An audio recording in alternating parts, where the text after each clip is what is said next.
Ok, esse é o resumo do hashtag 1 até 4 de língua portuguesa. Vou enviar no grupo de debate e também, se porventura existir uma pergunta, já podemos responder com muita naturalidade, né? Em suma, o objetivo da gramática é o desenvolvimento da competência linguística e comunicativa. No caso da língua portuguesa, que é a quinta língua mais falada a nível mundial, na Europa, Portugal, na América do Sul, Brasil, na África temos Angola, is my country, temos Moçambique, Guiné-Bissau, temos São Tomé e Príncipe, Cabo Verde. Já na Ásia temos Timor-Leste, Macau e algumas regiões da Índia, onde grosso modo lusitano. São por ali, temos aí 250 a 300 milhões de falantes de língua portuguesa, né? E falando das raízes que sustentam sua existência, podemos falar aqui que inicia no proto-indo-europeu, passa pelo latim, passa pelo galego-português, passa pelo português arcaico médio, chega até o português clássico. Século depois, século XVIII, chega ao português que é falado nos dias atuais, né? Então, não só a língua portuguesa, mas também muitas línguas têm como origem o proto-indo-europeu. O proto-indo-europeu era um idioma falado por uma comunidade oriunda da zona do Danúbio, isso por volta do terceiro milênio antes de Cristo, né?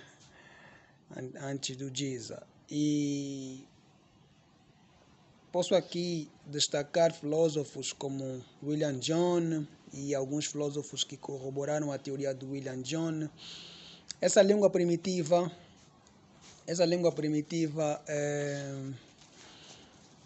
depois se desdobrou em outros idiomas, como línguas germânicas, indo-iranianas, as latinas, etc. Principalmente as latinas, né? Que também se desdobrou em línguas como o italiano, o catalão, as línguas românicas, que dela emerge o português, né? Falando um pouco a respeito do latim. À medida em que o poder político da Roma estava se alargando, o latim estava se expandindo. E na fase do bilinguismo, o latim conviveu com muitas línguas primitivas que influenciaram na sua evolução. E depois se estabeleceu na bacia mediterrânea, em grande parte na Europa, e sofreu algumas alterações. Isso deu a origem às línguas românicas, né? E mesmo também na Península Ibérica se desdobrou, da qual surge o galego-português, que é dela que descende a língua portuguesa, né? Em suma, a língua portuguesa deriva do latim, né? Que era falada em determinadas partes do Lácio. Eu também falei a respeito dos períodos, né? Falei do período pré-literário, que aí aparecem as primeiras modificações no proto-indo-europeu original e as primeiras inscrições em latim antigo. Depois falei também do período arcaico, aí a literatura emerge sob influência de autores gregos e romanos, como Plauto, Terêncio, e os romanos herdaram o latim, que se tornou a língua oficial do Império. Depois falei também o período clássico, que aí apresenta uma diferenciação entre o latim literário e o latim falado. E no período imperial temos aí a queda da Roma e também a ligação com as culturas do leste do Mediterrâneo. A helenística permitiu a entrada de vocábulos externos na língua e também falamos do contributo dos gregos e romanos a nível sintático e a semântica, né? Que depois, devido a esse afastamento da língua utilizada na escrita e na oralidade, é que faz emergir o tão famoso o latim vulgar, né? O famoso latim vulgar. Eu quero falar, o latim vulgar era uma língua não autônoma, né? Mas é dela que brotaram as línguas românicas. Depois evoluiu até as línguas atuais.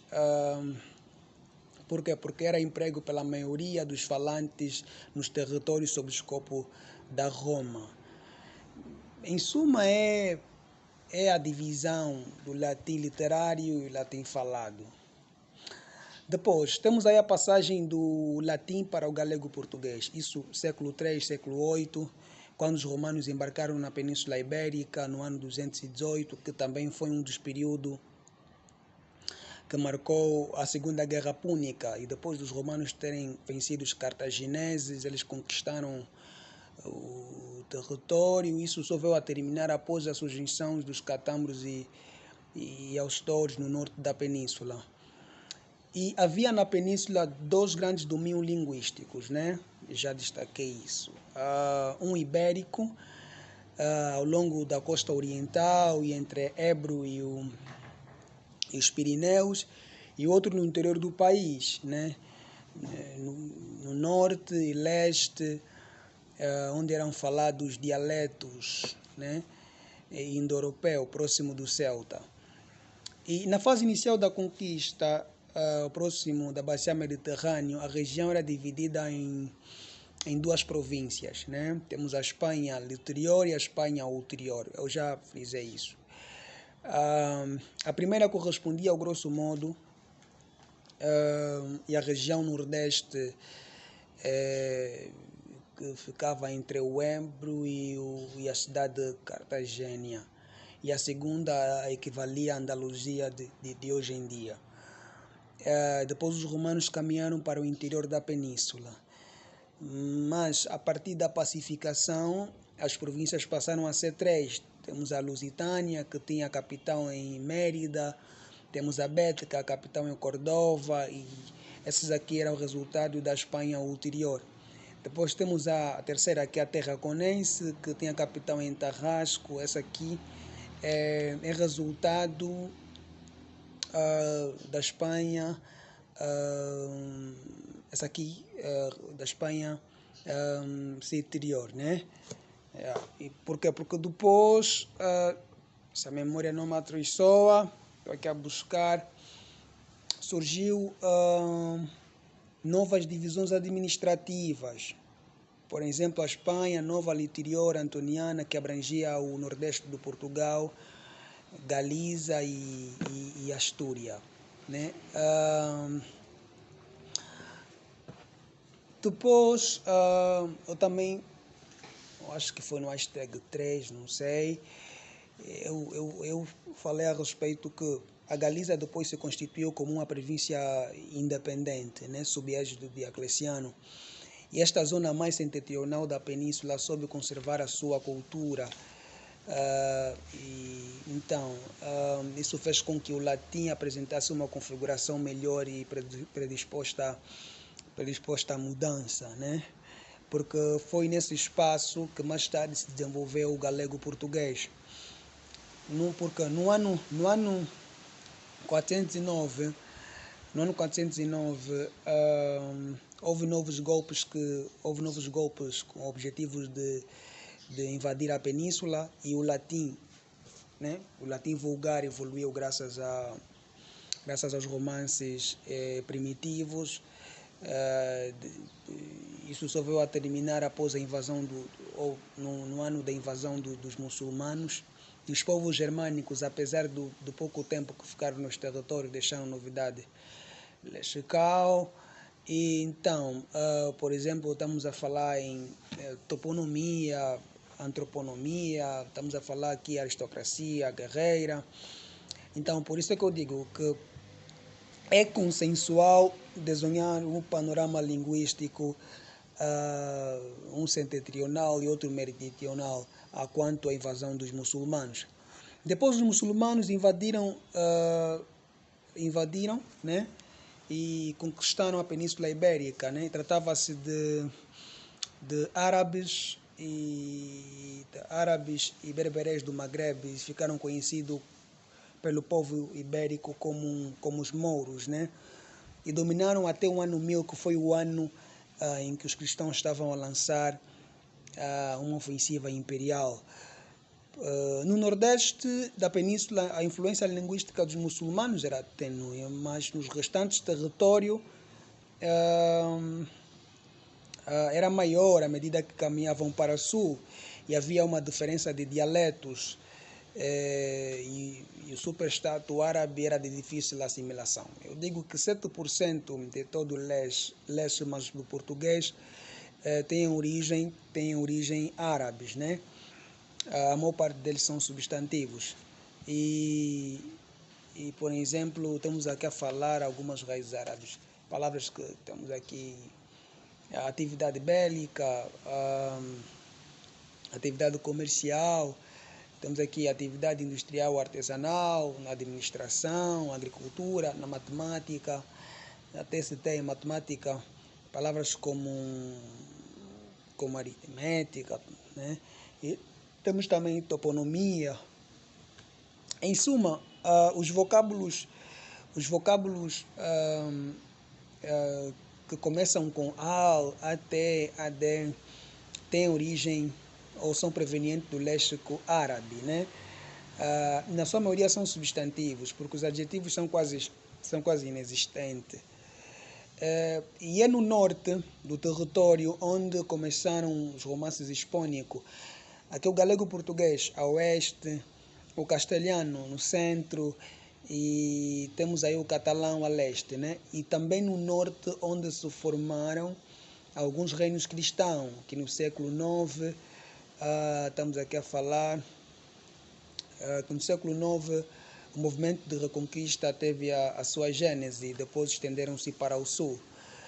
Estamos a falar aqui, por exemplo, Coimbra. Coimbra foi conquistado em 1064, 1065. Porque Santarém e Lisboa foram conquistados em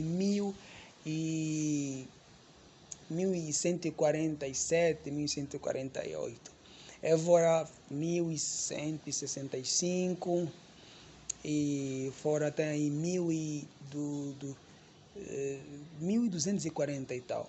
Estou me basear porque o Portugal só emergiu como uma região independente, isso no ano 1143, né, quando o Afonso VII Leão reconheceu na Conferência de Zamora, né? Não podemos nos esquecer que o galego-português é a excedência da língua portuguesa, né, que surge na zona mais setentrional da Península Ibérica no século IX, que é a área primitiva desse dialeto. Depois estende-se até o Rio Douro. E as escrituras da fundação da Igreja de Lordova, no ano 882, confirmam essa data, né? Escrito em latim, anexado com marcas de romance. Agora, os textos escritos em galego-português só vieram surgir mais tarde, isso nos romances europeus. Taisser apresentou 3 inovações, que são diferenciações dos leones e dos castelhanos, que tem aqui a passagem dos grupos consonânticos CP, PL, TL, né? E o fenômeno inclusivo do galego-português, a perda do L na posição intervocálica e a perda do N também na posição intervocálica.